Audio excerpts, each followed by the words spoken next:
Muy buenas a todos. Mi nombre es Miguel Grandón, yo soy del grupo 1 y hoy día les traigo el ejercicio 18.89 del libro Byron Johnson. Dice así: el engrane A de 950 gramos está restringido a rodar sobre el engrane fijo B, pero tiene la libertad de girar en torno al eje AD. Se conecta mediante una horquilla a la flecha vertical DE, que gira como se indica en la figura, con una velocidad angular constante omega 1. Si se supone que el engrane A puede aproximarse mediante un disco delgado de 80 milímetros de radio, determine el valor máximo permisible de omega 1 si el engrane A no pierde contacto con el engrane B.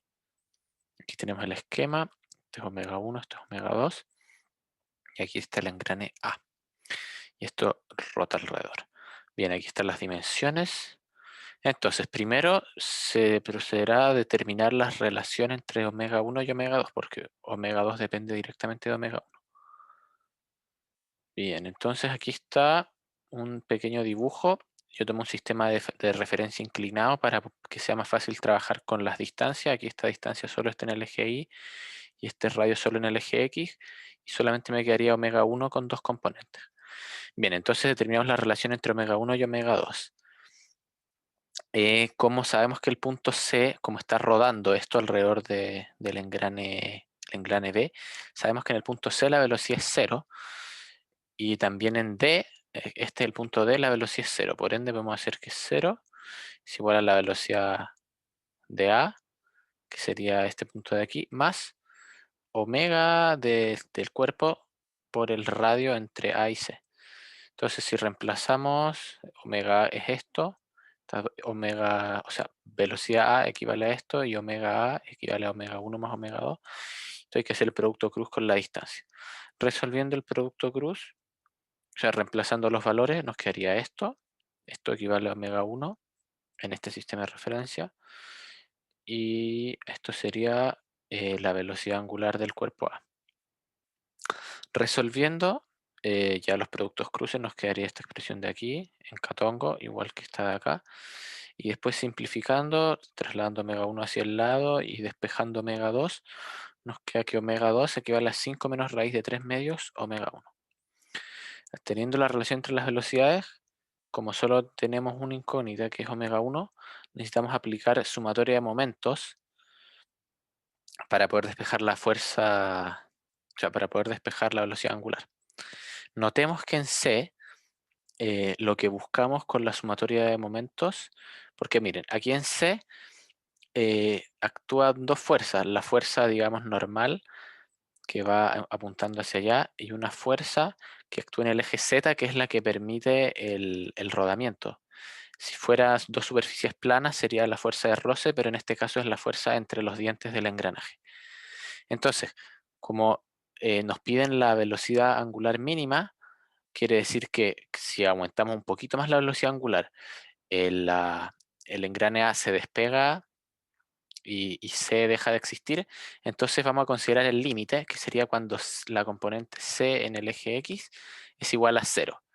Y como no queremos una reacción que nos moleste para calcular nuestra incógnita, tenemos que hacer sumatorias en el eje Z para eliminar esta fuerza y que no nos aparezca en la ecuación.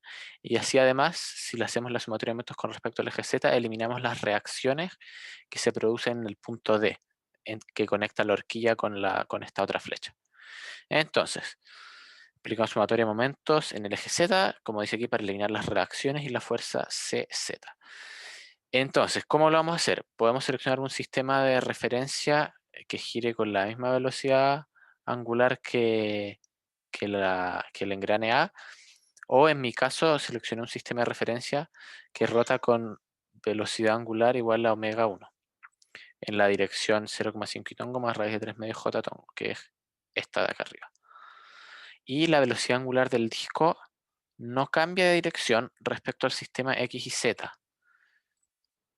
El profe explicó esto en la clase y es porque en el fondo, a medida que el sistema de referencia esté rotando, esté girando, la velocidad angular de A va a apuntar siempre, digamos, al mismo punto con respecto al sistema. El sistema no está rotando en otro eje, solo está rotando en el eje de la flecha omega 1.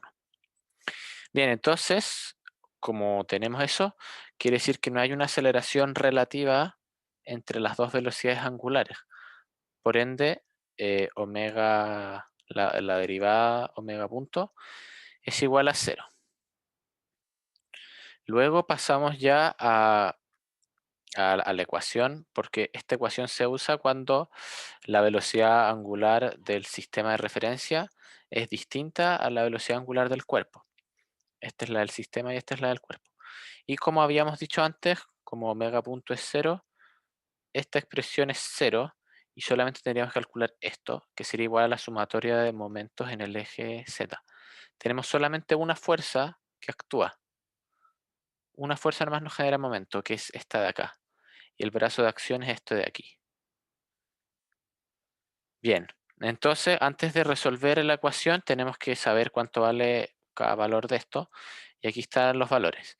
La inercia en X, como el eje X, eh, digamos, el eje X está lejos del eje natural, está a una distancia d del eje natural de giro, aplicamos el teorema de Steiner. Por eso aquí está que la inercia en X es un cuarto de la masa por r cuadrado más esta distancia, la masa por d al cuadrado. Reemplazando d como la distancia del brazo y todo lo demás ya lo conocemos, nos queda que la inercia en X es igual a 0,1535, que además es la misma inercia que el eje Z. La inercia en Y, sin embargo, pasa por el centro, por lo tanto pasa por uno de sus ejes naturales, y entonces nos aplicamos el teorema de Steiner y simplemente calculamos la inercia en Y como un medio de la masa por el radio al cuadrado. Nos da este valor que es bastante pequeño, 3,04 por 10 a la menos 3.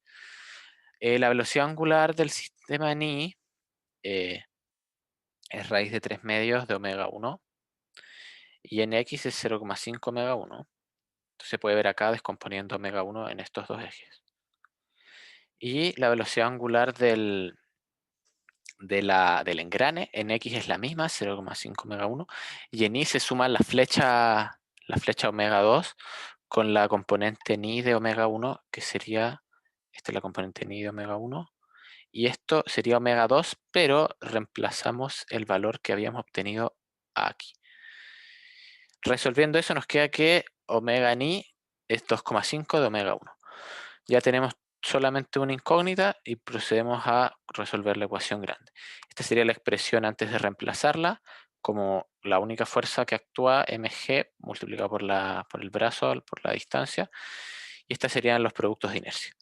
Aquí tenemos ya reemplazado todo, m es 0,95 kilogramos, g es 9,8, el largo es 0,4 metros y el seno de 30 es 0,5. Aquí reemplazamos la inercia en X, la velocidad angular del sistema en Y y la velocidad angular del cuerpo en X. Y hacemos lo mismo con este otro producto.